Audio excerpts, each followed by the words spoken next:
You're very welcome along to the Matchbook Weekend Football Podcast. We're back. I'm your host, Daniel Hussey, joined by the usual duo of Mark O'Haire and Adrian Clarke, previewing a busy weekend in the Premier League, including Manchester City versus Arsenal, the top two favourites of the Premier League. So that we're looking forward to that. We will cover that first, and incidentally, that will be our podcast bet builder, which will be £10 this week, money back special. So stay tuned for that. Before we get going, just a reminder to like, follow and subscribe wherever you're watching or listening. If you check the description right now and you don't have time, there's timings available for each game if you want to go back and forth onto the different sections, including the likes of the EFL section, long shot section, best bets section, but also a League of Ireland section this week, which will stay tuned and properties. There's a league in Ireland.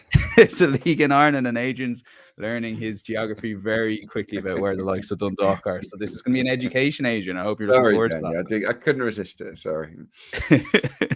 Insights.matchbook.com, full recap of all the guys' picks, and do check out the Matchbook Betting Exchange for bet builders, the best of the sports book, but also the best of the exchange, with our in and around 100% on those main markets. So yeah, there is a league in Ireland. There, of course, is a league in England. It's Manchester City versus Arsenal, the top two favourites here. Let's take a look at the betting that we currently have at Matchbook.com and throw over to Adrian there because he's dying to get in. Man City 185, Arsenal 5.0 underdogs here. The draw is 3.8. Both teams to score, yes, is 195. So you can see how the market expects this game to go. Arsenal get a 3/4 goal start on the Asian handicap, and the goal line for this is 2.5. The under is 1.9. More of that in a minute. So, Adrian, with injury news, etc., I think Arsenal maybe would be going more defensive anyway, but we have this game in April where Arsenal went relatively full strength and still ended up parking the bus a bit. So we're expecting a similar approach. I don't see why Mikel Arteta will sort of rip that blueprint up and start again. It was very effective, wasn't it? Obviously, over two games, because Arsenal shut out Manchester City, home and away, with the 1-0 win at Emirates, and then the goalless draw. There, Haaland didn't have a shot on target in either game. So they sort of found a way to negate City a little bit and to slow them down. There was one or two hairy moments, but, not that many. And so I expect Arsenal to play a little bit like they did at times at Tottenham Hotspur last weekend, sitting back in that 4-4-2, looking to slow down City and then going a little bit direct when you had to. And that's the difference, hopefully, this time from an Arsenal point of view. There'll be a bit more punch on the counter-attack. Back in, I think it was March the 31st, Arsenal were the walking wounded at that point. None of their forwards were really fit or firing. They carrying injuries, and it did impact their goal threat. So I think we might see Arsenal press early on, like they did at Spurs, and look to steal the ball high up. City have been slow starters this season, haven't they? So that will be a tactic. But then after sort of 25, 30 minutes, I expect the pattern to be set. And that probably means it's going to be a tight, cagey game, between two really good teams. Inter did a great job on Manchester City in midweek in the Champions League, albeit in a different system, but playing probably a brand of football that Arsenal will look to mimic. Arsenal go into this with so much confidence in the way that they defend away from home, don't they? I mean, 9 clean sheets in 11 matches away from home in the Premier League in 2024 is extraordinary. 3 goals conceded in those 11 games, all consolation efforts. 1 at Forest, 2 from Spurs when Arsenal were 3-0 up. Arsenal have been imperious, and I've written a piece for the Premier League. I don't know if it's out yet, but this across the last 20 years, no team, including Jose Mourinho's Chelsea, have posted the defensive numbers on the road that Arsenal are posting in 2024. So, they are probably the best out of possession team in Europe at the moment, and it won't be easy for City to break Arsenal down. So, for that reason, I'm going to sit on the fence in terms of the result. I'm going to say both teams to score no. Look, if City get a goal, it might be tough for Arsenal to get one, especially no Odegaard, playing on the counter, etc. So, but I do think Arsenal are capable of going there and keeping another clean sheet as well. So, both teams to score no at around even money. Okay, yeah, around even money, 1.99. Mark, I guess you're under similar lines, slightly different way of approaching it, but there's no other way really this game is going to set up without Arsenal parking the bus, for want of a better phrase, I guess. Yeah, it's difficult to see why they would want to change up their approach after being so successful against Man City last season. The blueprint again was laid in midweek, and we saw Inter Milan go to City, defend brilliantly, and spring on the counter attack and cause them plenty of problems. And Brentford did similar last weekend as well. So, there's more than a couple of examples of how to hurt City and how to frustrate them, nullify them too. Arsenal being, the strongest case of all four, really. Yeah, I also think the timing of this match is quite crucial, really, too, being so early in the season. There's a bit more of a safety blanket for each side should they drop points. So perhaps they don't feel the need to kind of go out and attack this match in the manner they might have to do in March, April time if this game was taking place. Then I think Arsenal would be more than happy to take a point if offered pre-match here. City will obviously want all three being at the Etihad, but yeah, I mean, Arsenal are legitimate title contenders, and we have to sort of start thinking of them in that way. So to see them at the price they are feels a little bit disrespectful because, I know it's only 2 games, but even still, I think we can learn a lot from last season's meetings. At the Emirates, Arsenal winning 1-0. It was a big song and dance made about Rodri being missing for Man City, but Saka was missing for Arsenal that day too. So that's a big blow. So it kind of balances out that team news. City had just 4 shots in the game. And then at the return game, City were the better side at Etihad, but it ended 0-0. City only managed 1 shot on target in that game, and Arsenal actually won the XG open play count. So, that game was on the last day of March. So, 6 months ago, basically. I would suggest not a huge amount has changed between the two teams since then. City won the title. Arsenal were the highest rated side, unexpected points. City have made a perfect start. Arsenal have dropped points once, but come off that North London derby victory. So both will be in a good headspace. City do have the advantage of playing a day earlier and at home going into this game. Arsenal have had a taxing week with Spurs away, Atalanta away on Thursday, and City away, which might have a bearing on the prices. But even so, even with Odegaard out, Man City were 209 for that match in March at the Etihad. So now see them at 185. That's a decent difference when I don't think a huge amount has changed between the two sides. So, City are still getting the cavalry back. We saw Rodri make his first start in midweek. Foden still being eased back. Walker and Stones as well. So I'm sure they'll be at full strength for this match. Question marks over De Bruyne now, but even still, I just think they're a little bit too short in the prices here, considering Arsenal are so highly rated these days. So, you could look towards backing Arsenal by a 3/4 goal start on the Asian handicap. That's not a bad position to be in, but I think the sensible solution is to back under 2.5 goals. You don't really care who wins, what the score is, as long as there's less than 3 goals. It's around about 194 when I looked. Again, going back to those 2 games last season between the two teams, 16 and 18 shots in total across the two. XG values of 0.87, 168. Of the 255 XG across both games, just 1.51 came from open play, 6 shots on target, 4 big chances. That's not free flowing, entertaining, enterprising football. That's must not lose kind of football. So, and as Adrian says, Arsenal have been locking down games incredibly well away from the Emirates now for quite some time. So, deserve huge respect for that. 7 of their 10 trips to the top half last year and the start of this season have gone under. 5 of those have produced a maximum of just 1 goal. Unders has landed at Spurs last week, City, Liverpool, Man United, and Villa in that same sample too. So, quite happy to be on board again. And I don't really care who wins, you guys do, but as long as it's 0-0, 1-1 or 2-0 either way, I'm happy. Absolutely. So those 2 main bets, Mark under 2.5 goals, 1.9. Adrian, both teams to score no, 1.99. I'll small lean to Mark under 2.5 goals for a podcast selection. This is going to be, though, our £10 money back podcast bet builder. So you get your money back as a free bet up to £10 if your bet loses. Chatting with Mark and Adrian before we came on in terms of trying to combine the 2 bets, both teams to score now under 2.5 goals, very, very similar-ish. So not to give anyone's long shot away, but we have decided to go with under 2.5 goals, lock it in along with Arsenal double chance. You get 3.1. So you back that £10, you get £31 return, but you also get your money back as a free bet if that bet doesn't come in. So while we're checking that out on Matchbook, T's and C's apply. Let's move on to West Ham versus Chelsea. Early kickoff here. It's a decent slate of Premier League games, I would say. Let's take a look at the betting. It's West Ham 3.5 underdogs to Chelsea 2.12 away with the draw 3.95. West Ham get a half goal head start.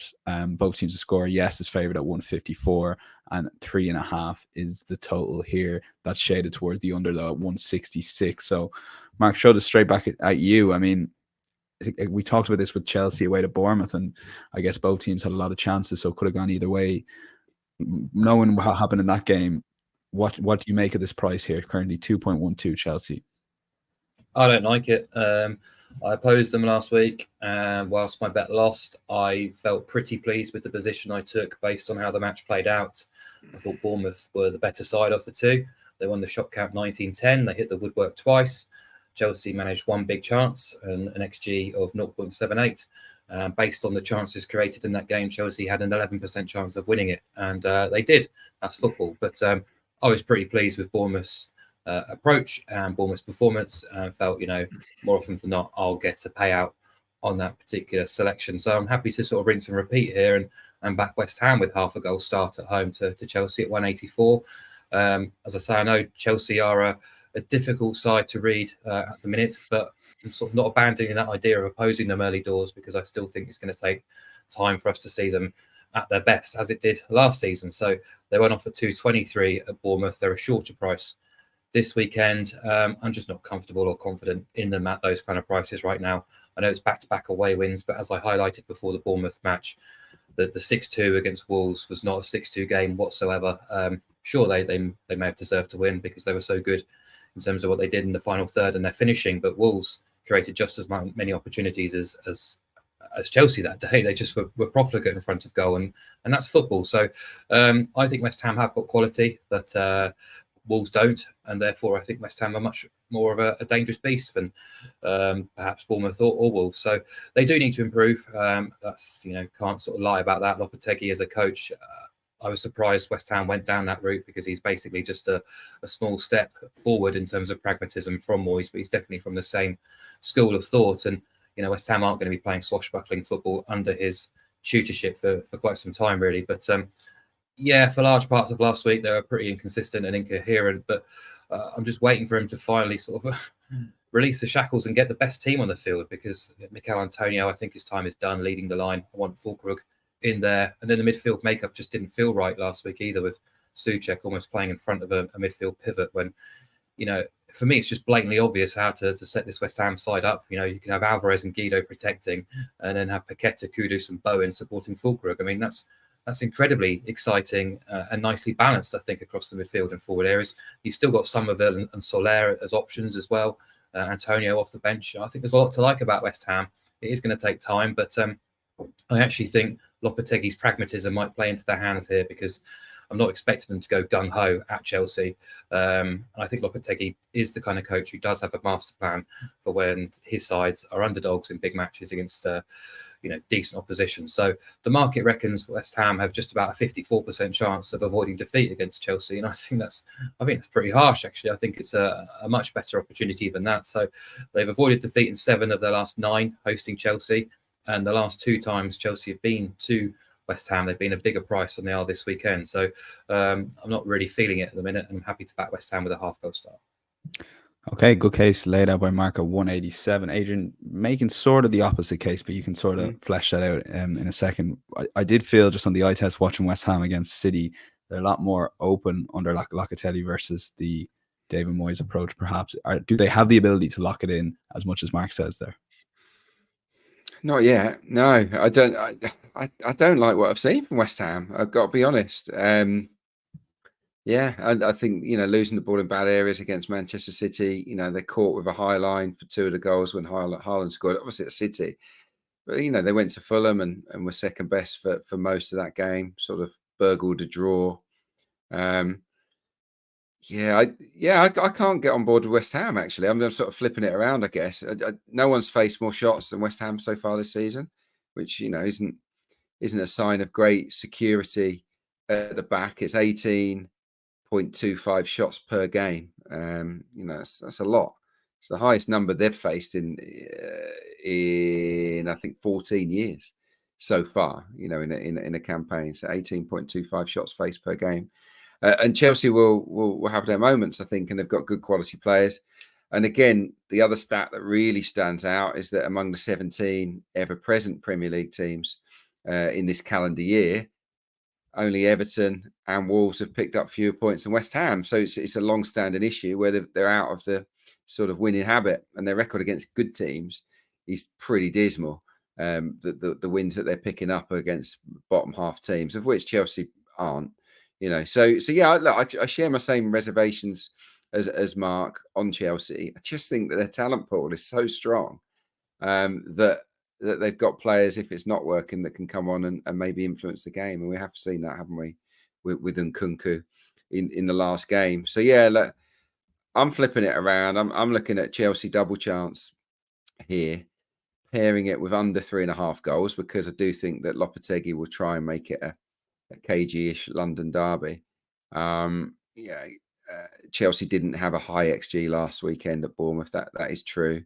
I don't see them racking up stacks and stacks of chances here. But I think that West Ham will be a bit cautious. I hated that team selection last weekend. Paquetá's got to be in there surely. You don't need three defensive type midfielders. So anyway, yeah, I'm going to go with Chelsea double chance and under 3.5 goals, which comes out at 2.25, which I don't mind at all, because you get any draw, any Chelsea win, and of course, results featuring less than 4 goals. So yeah, lots of score lines covered there. Okay, yeah, Mark, I feel a right of reply is only fair, considering Adrian tried his best to batter your case as best as he could there. I can understand it. I've said myself, I've not been impressed by West Ham. I've not been impressed by what Lopetegui's trying to do, but it comes down to price at the end of the day. And I do think West Ham, this is the kind of fixture. It's a rivalry, more so on the West Ham side than Chelsea. They always get up for this match. And, Adrian says, sometimes it is a simple game, football, and Chelsea do have better players, but West Ham have some bloody good players too, after some great investment this summer. And I think the schedule's been, obviously they play City, which I do think dwarfs some of those, or kind of clouds some of those statistics. But perhaps this is their time. We're going to talk about another team later. I think have started poorly, but I think there is absolutely room for improvement, and perhaps it's this weekend. I often try and ignore a lot of what happens before September's international break, because there's so much turmoil in squad makeup and transfers and etc. after a busy summer. So I'm trying to look forward, and I think there is a lot of room for improvement with West Ham. Whereas Chelsea, I think the jury's out for a while. Yeah, definitely jury out on both teams, I guess. But I'll ever so small lean on West Ham, double chance of 187. But yeah, tough game to call, I would admit. Let's move on to this game, which is a fascinating one, particularly when you see some of the bets being put up here. Leicester versus Everton, 3 o'clock on Saturday. I'll take a look at the betting that we currently have on Matchbook.com. You can back Leicester at 266, Everton 2.9, underdogs. The draw is 5-2 or 3.5. Both teams to score, yes, 173. Drawn a bet is the Asian handicap with Leicester Fabs there, and 2.5 is the total. So, Adrian, back to you for this game. First of all, to kick us off, where do you start with Everton?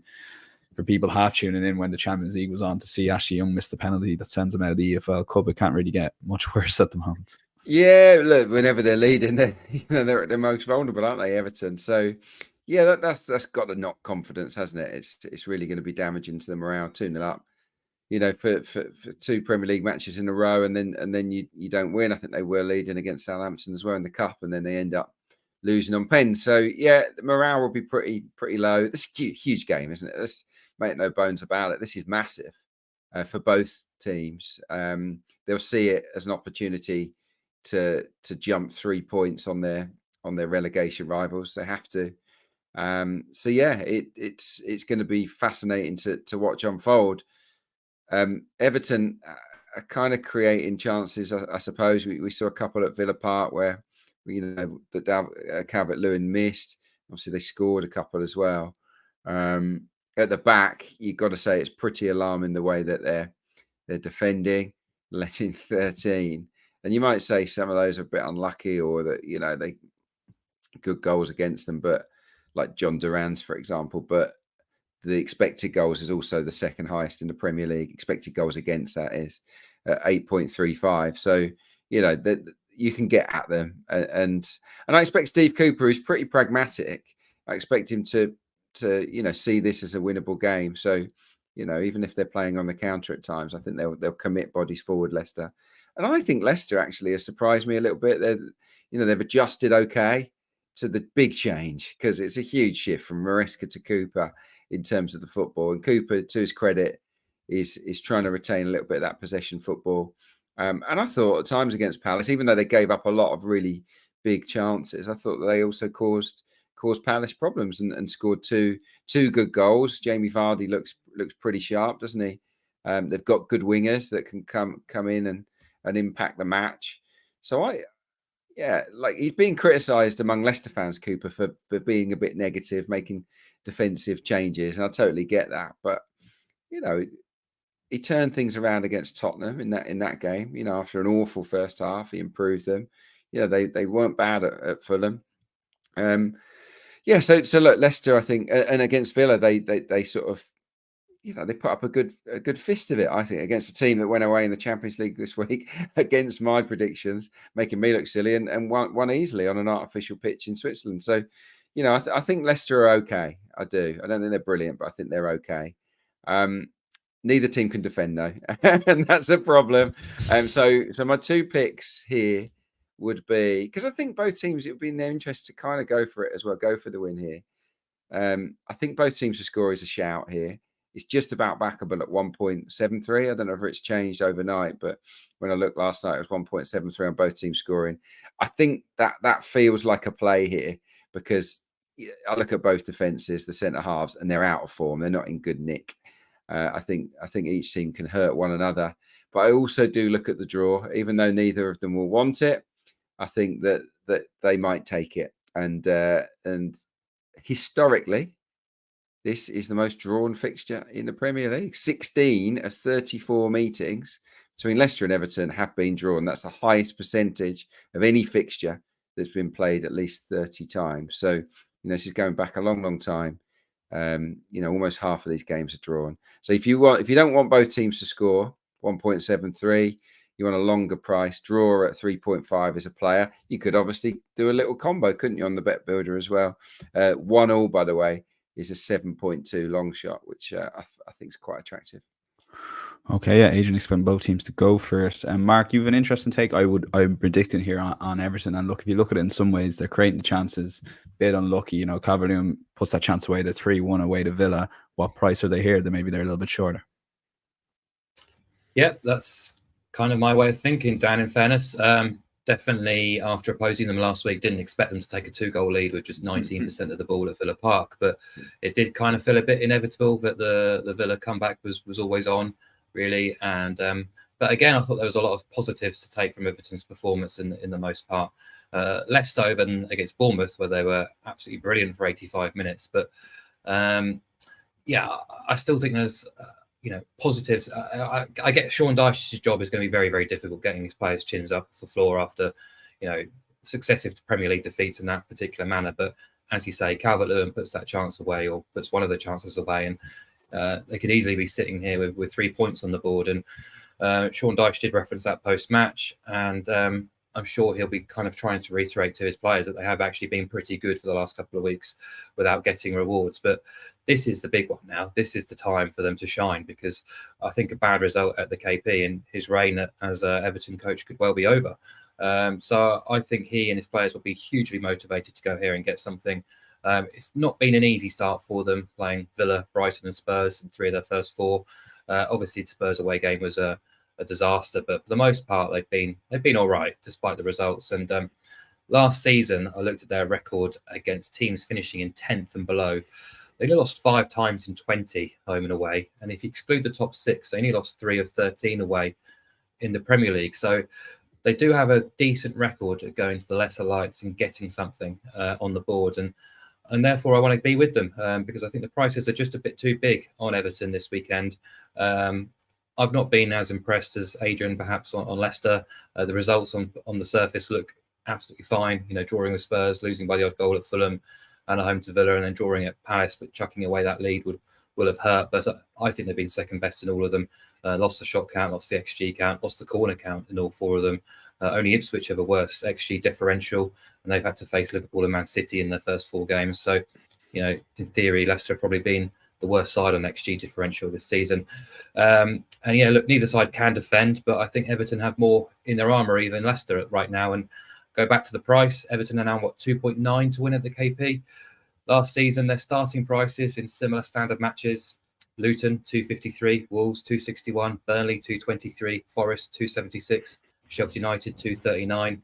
So 2.9 looks big. I think Leicester are bottom 6 material, and therefore there's a big difference there between what they were last season and where Everton are right now. And I don't think they're far away from getting points on the board. So Everton double chance is the take for me, alongside over 0.5 goals gets you a 175 shot. Okay, let's follow Mark in on that, and Everton double chance over half a goal. Both teams to score and draw the picks for Adrian. Move on to the 5:30 game.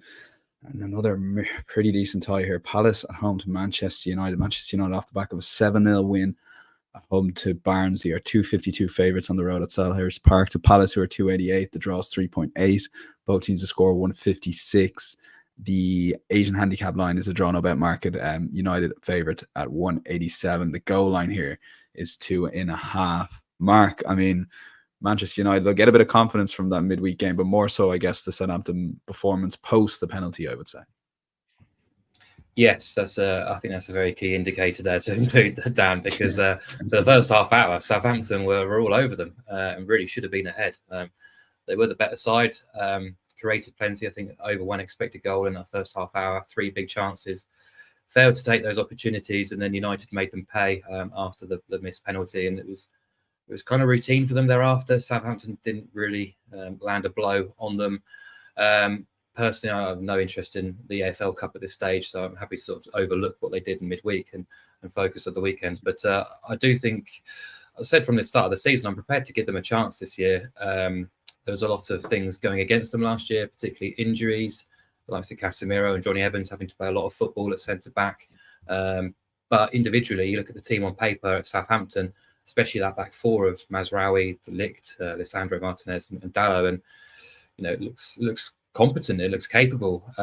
So bar those first half scares, they managed the game pretty well, I thought, at St Mary's, and they will get better as a defensive side once Ugarte integrates himself into that midfield role as well. So I think I'm liking the direction of travel at this early stage. I thought they were all right at Brighton when they lost. Thought they were all right before the opening goal. Kind of shot themselves in the foot against Liverpool, or Casemiro did at least twice. So they've been all right. But 252 at Selhurst Park feels a bit trappy to me. I know it was a bit of a shadow side that came here in May, but they were absolutely dominated by Palace that night. And whilst Palace have underwhelmed, I've kind of put them in the same bracket as West Ham. I do think they're going to get better, and I think this is the opportunity to get them on side at a nice price. So they pinched that late point at Leicester last week. Obviously a poor result on paper, but I think the way in which they earned a share of the spoils will give them confidence. They did gain a point at Chelsea before the international break, in fairness to them. So I looked at them midweek, saw a fair bit of them against QPR. They fielded a very strong 11, actually. QPR made a host of changes and Palace went strong, and they were the better side. They weren't brilliant, but even still, I think Glasner is definitely trying to get his team playing, just keeping the rhythm, basically. And he felt there was positives in playing a strong side in midweek, not just to progress in the cup, but to get that rhythm back into his team. And I still think the style and the system is, there's a foundation there to be successful. The fullbacks have been very important since he's taken over with that sort of wing-back approach. Eze's been sort of playing himself back into form, and Ketier's looked sharp since his move. Mateta back amongst the goals last week. So I do think the foundations are there. Defensively, they've been a bit off so far, but I just like them as underdogs at home, especially in this particular area. So I'm going to back Palace double chance alongside under 4.5 goals, which comes in at 1.92. Just 2 of United's away games since the start of last season have featured 5 goals or more, and this gets a range of correct scores on the side. Basically, all the Palace wins plus the 0-0, 1-1, and 2-2 draws. So I guess it's opposing United the prices is probably the best way of sort of summarising. Okay, yeah, that's Palace double chance at under 4.5 goals at 192. Adrian, there's been a bit of disagreement on the pod between you guys, but I feel you're under similar lines here. Yeah, no, it's healthy to have a little bit of disagreement. I think we can both make a case for the previous matches, that are strong. On this one, I think we're on the same wavelength for sure. Palace haven't really got going yet, but there were signs against Leicester. I know it's Leicester, but I quite liked the front three there of Eze with Mateta and Nketiah. Nketiah had Had a very lively debut, got to say. He obviously scored in midweek as well at Queen's Park Rangers. Eddie Nketiah had more touches inside the box in this game than he did in any game as an Arsenal player. He got into the danger zone a lot and he made things happen from this sort of unorthodox sort of right side supporting striker position, but he wasn't restricted by that. He was able to pop up on the left, down the middle as well, and he did it to good effect. That does concern me for when play breaks down and you got 3 forward players potentially out of the game in central areas. So United would target the flanks for sure. They look to create 2v1s out wide, and they carry a real goal threat, don't they? And having scored 7 against Barnsley, they'll be lifted by that, and they have created chances this season, Manchester United. So I think it's going to be a good game. I really do. I think it's going to be an excellent game. I think that Palace's front three can cause United's defence all sorts of problems. I think coming back from 2 goals down would have really elevated them as a group. They beat them, of course, 4-0 on their last visit. United have a pretty rotten recent record in London as well. They've won 2 of their last 16, losing 10 of those 16 in the capital. And look, you've got Eze who can be the match winner. You've got Nketiah who's looking really sharp. And you've got Mateta, who is second only to Erling Haaland in terms of goal output since Glasner joined in February.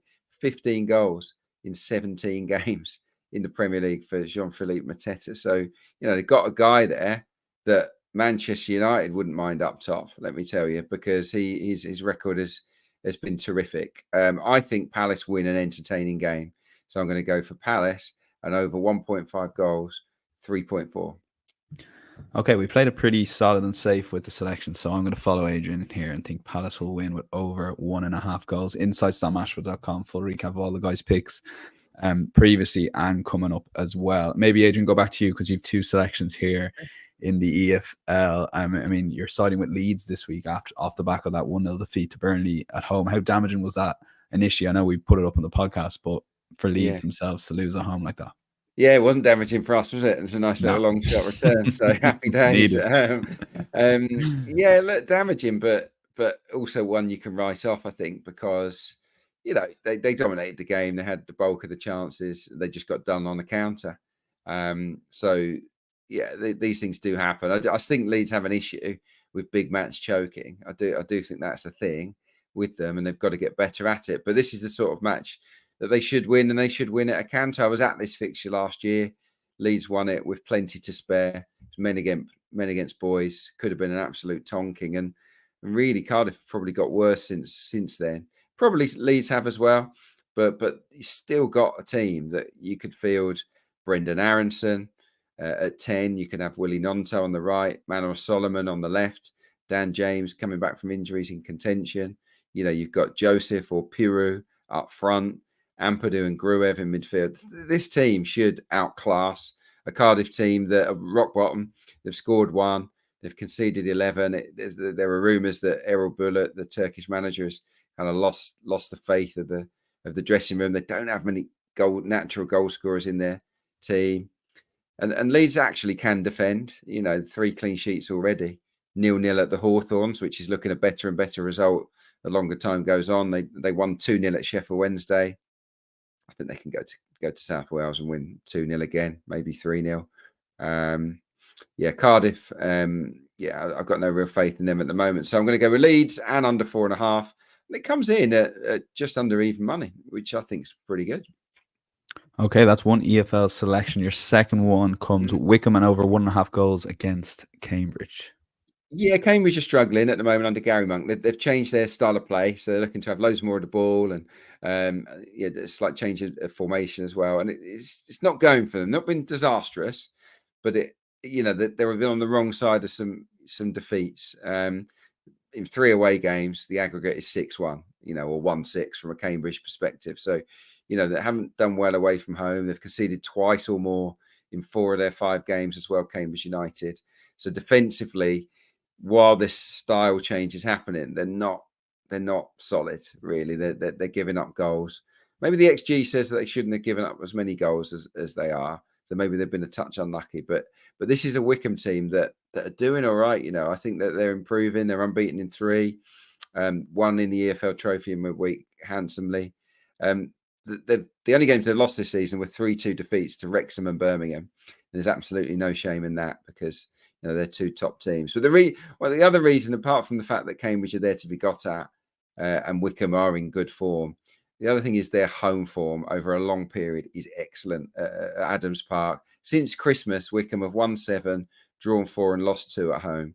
The only 2 teams that have beaten them there are Portsmouth, who were brilliant last year en route to promotion, and Birmingham this year, and that was a 3-2 game that they came out on the wrong side of. So I think they're tough to beat on their own patch. They're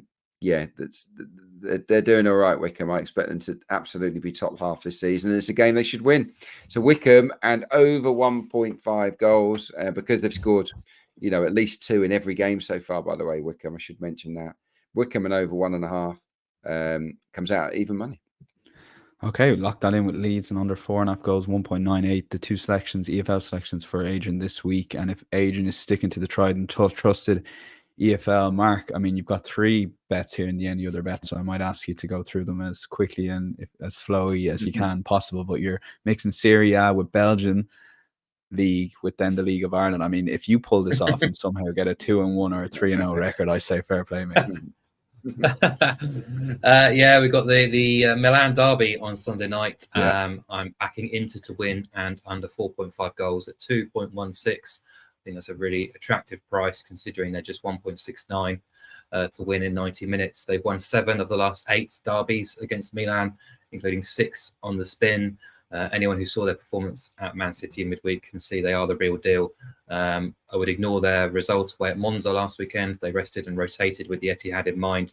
They rested and rotated again midweek, actually, at City, but still managed to put in a very solid effort. And their last home game at San Siro ended in a 4-0 trouncing of Atalanta. So they are still the formidable force in Italy, and Milan are anything but at the minute. A really, really disappointing display after starting so well against Liverpool in midweek. Paulo Fonseca is already under big pressure. There's talk that Zlatan Ibrahimovic and co are already looking for the next man in charge. There was ultras outside the training ground last week, just unhappy with the side's progress, and just been very underwhelmed by their progress so far. So happy to oppose them into solid defence, great balance and blend in midfield, and so much quality in forward areas. I expect them to get the job done. Then we'll move to Belgium. Friday night, Standard Liège against Union Saint-Gilloise. This is not a game for those looking for goals. Under 2.5 goals is 185, and that really stands out. Standard have played 7 games so far this season. All 7 have gone under. All 7 have seen BTTS no, 5 of which have gone under 1.5 goals, let alone 2. And those 7 games are averaging an XG output of just 1.79. No side is generating a lower XG output than Standard. They failed to score in 4 of 7 and scored just 2 non-penalty goals. They conceded just 3. Union started the season pretty lively, but since then it's been pretty poor. They failed to score 4 times themselves in their 7 games. BTS no and unders have banked in 5 of those 7 as well. So combine the 2, unders has landed in 12 of 14, and we're getting 185 on a repeat on Friday night. And then Irish football observers or those beyond will have seen that on Monday Dundalk avoided the threat of liquidation. Will be able to complete the remainder of the League of Ireland season after a deal was agreed to save the club, which is great news. But as you guys said off air, the players have still not been paid. And on Saturday, I think this game is, they face a long old trip from Dundalk to Sligo Rovers, which is basically east to west across Ireland. And happy to oppose them. They're bottom of the table, Dundalk, in real relegation trouble. They've lost 4 of the last 5. They've lost 16 of 13 overall, scored just 21 goals. And their road record, 10 defeats from 15. They're playing a Sligo side chasing the top 3 in European qualification. They've got the second best home record in the division, 8 wins, 4 draws, 3 defeats. And those figures include 7 wins in the last 8 at home, beating the likes of Shelburne, Derry, Shamrock and Waterford. That's 1st, 2nd, 3rd and 4th in the league. So if they can do that against the top 4, there's no reason why they can't do it against Dundalk. They're 188 to win the game in 90 minutes. Okay, price seems big if you don't factor in maybe the off the pitch stuff, but Sligo's still going for Europe, of course, as well. So lock in those 3 bets. Inter and under 4.5 goals, 2.16. Under 2.5 goals in Belgium, 185, and Sligo 188. long shots time, Adrian, and I sensed in your preview with City Arsenal that not that you're confident of Arsenal getting a win here, but definitely getting a good result and positive results. And if you're sort of looking for a long shot this week, maybe there is a bit of value in backing them to Maybe, win. just maybe. Yeah, let's just have a bit of fun with this one. Yeah, look, Arsenal, they're due a win against City, away from home. Due that big away win. That's been the elusive one, hasn't it? So many great away victories, so many narrow, team efforts.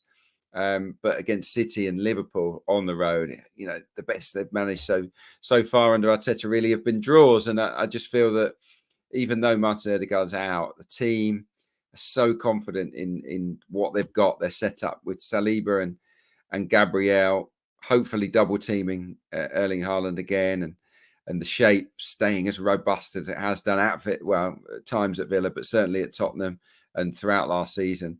The numbers are incredible. They're conceding so few goals. I'll repeat it: 3 goals in 11 away games so far in 2024. Arsenal haven't been behind in 2024 away from home. So they can take great confidence from that stability.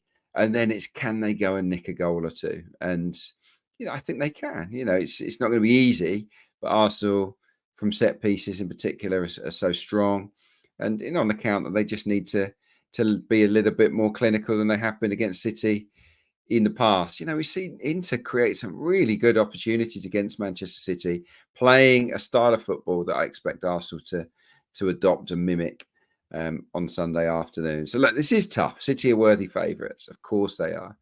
But Arsenal are capable of absolutely going there and getting another draw. But they're also capable of going there and nicking a narrow away win, as they did at Villa, as they did at Spurs. And you can get Arsenal at under 3.5. It's not going over 3.5, surely, at 6.2, which I think is lovely. Okay, let's see. We do the opposite of a jinx this week, Adrian. Please God, I mean, we nailed. I'm just trying to visualize what's going to happen. I hope it's that hopefully the players can visualize something similar and make it happen. Yeah, I do think they are not due a win. Is probably not the right way of putting it, but they'll be targeting a win at one of those grounds at some point, and surely this season, if they are going to do it, they probably need a win out of those 2 games, because if they got that last year, they would have effectively won the title. So particularly if they got it at City. Mark, let's double up Everton here. I mean, I saw this when it was put in the doc yesterday, mate. So I've been looking forward to this, and we got fleshed out the case. But let's do a long shot and best bet back to back here, and why you're going all in on this Sean Dyche basket when it's at an all-time low, which is maybe the right time to buy it. I thought Mark had been on the beers last night, going all in on Everton and West Ham. But look, he has justified his selection, so I'm interested. Yeah. Finish it off. Yeah, look, it's very rare a team starts the season 0-0-5, so I'm fully expecting Everton to get something this weekend. Long shots material. Look, as Adrian's already outlined, neither Leicester nor Everton can be trusted defensively at the minute. Between them, they've conceded multiple goals in 7 of 8 league games. This match obviously holds significant importance for both sides, but more so, I think, for Everton, with the way in which they've started the season, and particularly those last 2 Premier League games. But I think they've shown that they can create opportunities, they can create openings from open play, not just as well as set pieces. And I'm going to back them to win away at the King Power, alongside both teams to score. I mentioned their record against teams in 10th and below, home and away last season. Well, if you sort of focus in on the bottom 5, Everton went 7-2-1 in terms of wins, draws, losses last season against the bottom 5 teams that finished below them in the Premier League table, and I think that's quite significant. So I still think they're better than Leicester, and I think they're a little bit too big in terms of their pre-match price at 2.9, but include both teams to score, and we're getting a 5.5 shot, which is long shot material. And as for the best bet, just reverting back to Everton double chance and over 0.5 goals at 1.75 it is now. Just to reiterate, they're 2.9, and last season the biggest price they were against the bottom 6 was 2.76 at Forest. So it just doesn't feel quite right for a side that lost just 5 times in 20 against teams in 10th and below. Okay, yeah, good case, I would say. Adrian, final word to you on best bet, and it's Crew Harrogate here. Both teams to score no 1.9. Yes, the one you've all been waiting for. Crew against Harrogate. The big one. Yeah, look, two very sort of low-scoring sides this season. Harrogate beat Doncaster actually in their last game at home, which is a terrific result. Shows how strong they are defensively. They did win 1-0 at Colchester United as well, Harrogate, and they lost 1-0 at Cheltenham very late on. It looked like for all the world it'd be a 0-0. So, they can go. They can keep teams at bay. Harrogate. Just some numbers for you. Crew so far this season. Scored just four goals. Harrogate only 6. Crew games only average 1.83. Harrogate games average 2.17. There's a lot of blanks in there. There's some clean sheets. There's some matches where they didn't score. Low scoring matches as well. Harrogate 1 of 6 have gone over 2.5. Crew 2 of 6 have gone over 2.5 as well. I could have gone over 2.5 under 2.5 goals here, but I wanted to get the slightly bigger price here and go with both teams to score now at 1.9. I think it's imminently possible that one or both could blank here. It's a team. These are two teams that have been involved in very tight matches this season, and I think that this will follow the pattern. So it's a decent enough price on both teams to score now. That's 1.9, and you can get a full recap of that bet and all the bets put up on insights.matchbook.com.